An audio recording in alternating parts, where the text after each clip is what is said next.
First PUC Kannada mid term exam important ಕ್ವಶನ್ಗಳು ಯಾವ ರೀತಿ ಒಳಗೊಂಡಿದೆ ಮಾಹಿತಿ ತಿಳಿಸಿಕೊಡ್ತೀನಿ.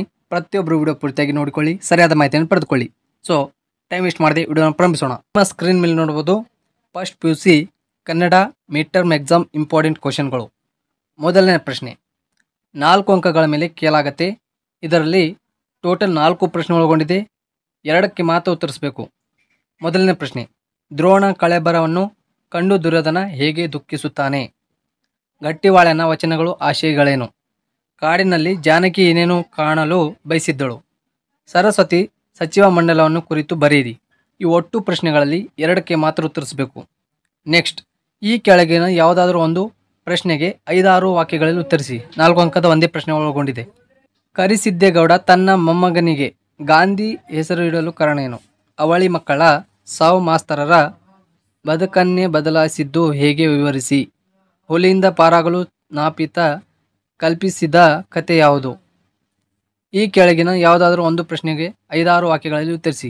ಇದು ಕೂಡ 4 ಅಂಕದ ಒಂದು ಪ್ರಶ್ನೆ. ಹೊಳೆಶಂಕರನ ಅಣ್ಣಂದಿಯರೇ ವಾಸಿ ಎಂದು ಪಿಶಾಚಿ ಹೇಳಲು ಕಾರಣ ಏನು?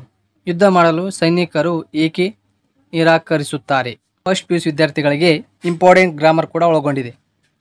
ಈ ಕೆಳಗಿನ 2 ಪದ್ಯಗಳಿಗೆ ಅರ್ಥ ಬರೆಯಿರಿ. ಪೃಥ್ವಿ ತುರುಗ ದುಸ್ತರ. ಈ ಕೆಳಗಿನ 2 ನುಡಿಗಟ್ಟುಗಳನ್ನು ವಾಕ್ಯದಲ್ಲಿ ಬಳಸಿರಿ. ಮುಗಿಬೀಳು, ಕಣ್ಣರಳಿಸು, ಅಡಿಪಾಯ. ಸೊ ಗ್ರಾಮರ್ ಈ ರೀತಿ ಒಳಗೊಂಡಿದೆ. ಕೆಳಗಿನ ಯಾವುದಾದ್ರೂ ಒಂದು ಕುರಿತು ಪ್ರಬಂಧ ಬರೆಯಿರಿ. ಪುಸ್ತಕಗಳ ಮಹತ್ವ, ಯೋಗದ ಮಹತ್ವ, ಹಾಗೆ ಪತ್ರಲೇಖನ. ಇದು ಕೂಡ ವೆರಿ ಇಂಪಾರ್ಟೆಂಟ್ ಆಗಿರುತ್ತೆ.